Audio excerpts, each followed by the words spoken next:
Okay, today I'm going to go over my Stamina Warden build for Elder Scrolls Online. And we'll start with the fact that I have 64 points into health. I'm using the Lover Mundus, and I am, there it is, I am an Orc for the extra speed on sprint and the extra weapon damage. So the gear that I'm wearing, I'm running Vatishran two-hand sword. You can kind of do what you want here. You can try the Maelstrom, but I prefer the Vatishran for the momentum since I want to run momentum anyway to give me that minor endurance so that I have the extra stamina recovery since I'm not running the Serpent Mundus Stone. You have the double up too with this for a break free and this for a break free. If you're in a negate, you can hit this and get out if you're stuck with any type of talons or immobilization. So that's what I'm using for the front bar weapon. The back bar, I'm using one Arcasis defending and one Clever Alchemist reinforced. So you have four Clever Alchemist and Arcasis up when you're on the front bar. So you actually get the benefits of all of the Arcasis except for the Potion Pop, and all of the Clever Alchemist except for the Potion Pop. So all of the gear is gold with tri-stats. I'm wearing Balorgs for the two-piece. And so it's reinforced, reinforced, Divines on the shoulder, Nirnhone for the light belt, In-Pen for the bracers, reinforced for the greaves, and Divines on the boots. So that's how I have it set up. So it is heavy, heavy, medium, light, medium, heavy, medium. So that's 3 heavy, 3 medium, 1 light. And on the jewelry, I have Swift, Infused, and Infused. So the 1 Swift plus the Orc Speed and Major Expedition keeps me fast on the battlefield. I've got a weapon damage on the Swift, and then the 2 Arcasis rings, I'm running Infused, Reduce Cooldown of Potion. So this reduces the cooldown of Potion by 7.6, which comes out to 15.2, and the 15.2 seconds knocks it down from 45 seconds to 30 seconds. So now if you look at Arcasis, you can pop Arcasis every 30 seconds. So every time my potion is up, I get to pop Arcasis. And to go with that, Clever Alchemist has a 20-second uptime, which means that it only has a 10-second downtime in between upkeep with the 2 potion cooldowns. So that means that 66% of the time, I get the extra weapon damage. So I could go for 2 weapon damage glyphs on the jewelry, but then my uptime would drop from 66% of the time to 20 out of 45 seconds, which is under 50% of the time. So I'm actually keeping my damage at a decent clip. And if we take a look here, I can show you. So this is just with the Major Brutality. We'll use a trash pot for now. And we're looking at 5,400 weapon damage with just the Major Brutality and your Clever Alchemist pop. You have that for 20 seconds, and then you got a 10-second downtime, and then you can keep it going.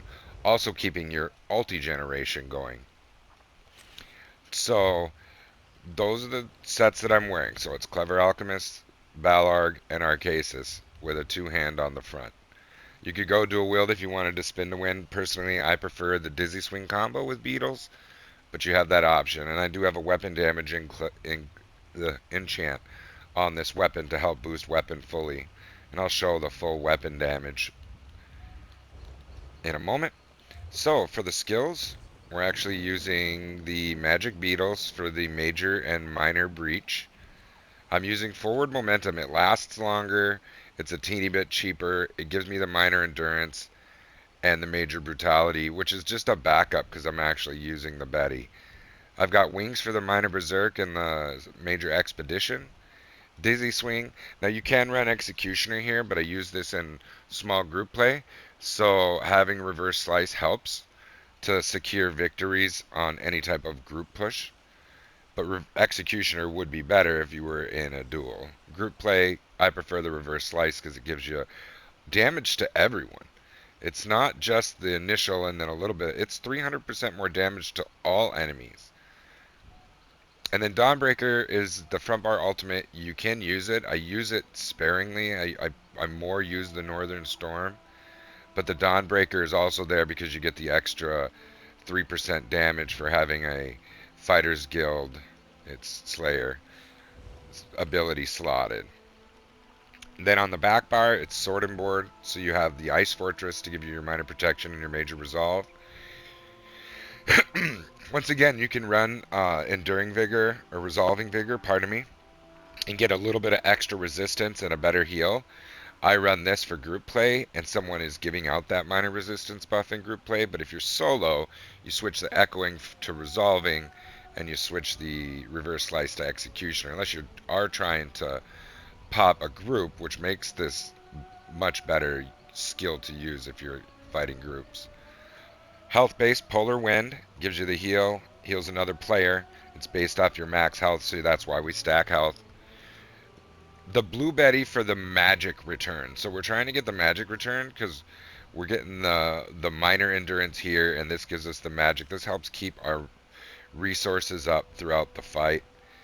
And I'm using Crystallized Slab. Crystallized Slab is a bigger shield, and it does return. So if you need to move to a new area and reposition yourself, since this is a melee fighter and doesn't have any range, and you're getting shot at from long range, you can reposition yourself line of sight and use Crystallized Slab to make sure that the range attacks that you're taking from people who don't want to fight you up close and kind of dip away take the damage and stun from this, and it also neutralizes their damage. So it's really good to counter Sork, which is in abundance in Cyrodiil today.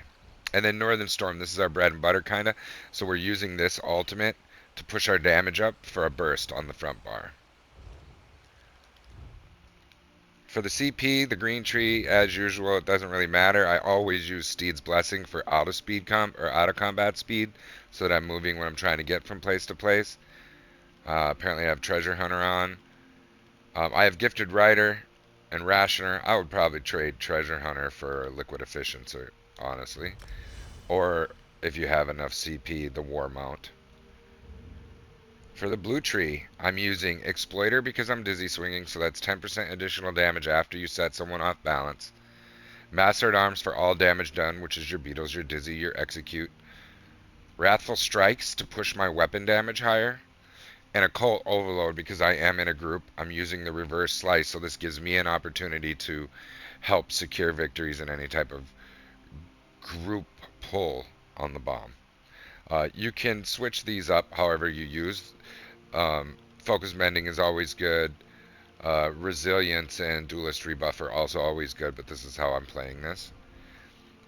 I'm using Celerity for the speed. Refreshing Stride, so this is to help my magic recovery whenever I'm sprinting, which is a lot because of the wings. I move quick, and this helps push my magic recovery up, so if I have to run away, I can get magic up to recast a shield or a heal. Bastion is not only to increase the strength of my Crystallized Slab, but also so that I'm doing more damage to enemies who have a shield on.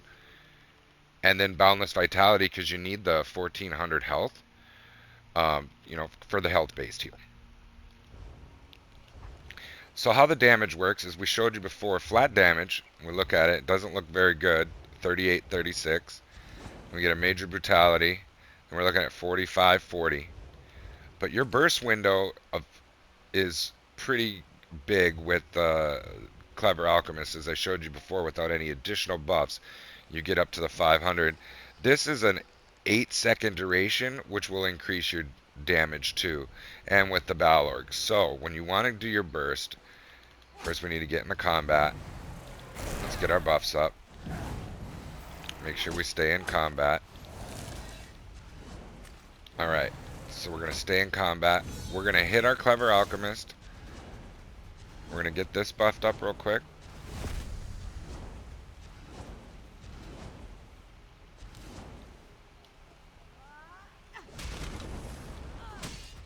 Oh, and I messed that up.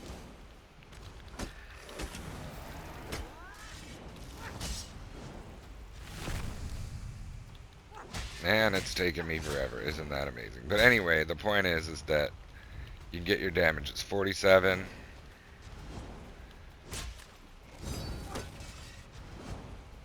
There we go. So without Valor, you're at 6246.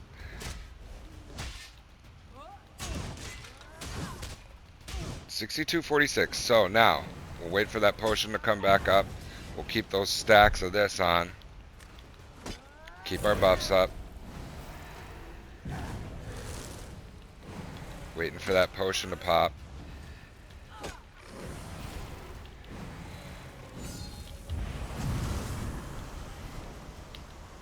And then we hit the enchant. And as you can see, we hit 72, 73, 74, 7,000, sitting right about 7,000, and it starts to drop. So while your Northern Storm is up, you have that over 7K, and as you saw, the resistance, the penetration was like 13K. Don't forget, you have Major and Minor Breach too, so that's like another 9K. So we're talking 7K weapon damage for your burst window, and 13 plus 9 is 22,000 penetration. And we get the 24.4% weapon critical. So our weapon critical isn't very good. We're really leaning heavy into penetration and weapon damage. So that's how the weapon damage works. And then to look at the buffs, on the back bar without minor resolve, we're at 3130. And then the front bar, we're at 2322. So we usually do get minor resolve. So on the front bar, you are a teensy bit squishier, but you're putting out so much damage during your burst window that you're forcing people to be on their back bar, and then if they flip over to try to put damage on you, you're out damaging them. And that's basically all there is to it. The food you want to use is Jewels of Misrule, and of course Ozagos. If you have any, they are pretty expensive. And then the potions, so I have these for trash pots, but mostly because the only way I can get Major Savagery is from a potion. So the main potion that I use are these immovable Major Savagery stam pots to make sure that I'm getting the stam back, because you're using Dizzy Swing and roll dodging when you need to. So you want to keep your stam recovery high. But the immovable helps you from having to break free, and then I need the savagery. If I'm not worried about my critical going up, I have the health stamina movables, and then I have stealth attacks. And then I always use these on every build. So that is basically it. Good luck.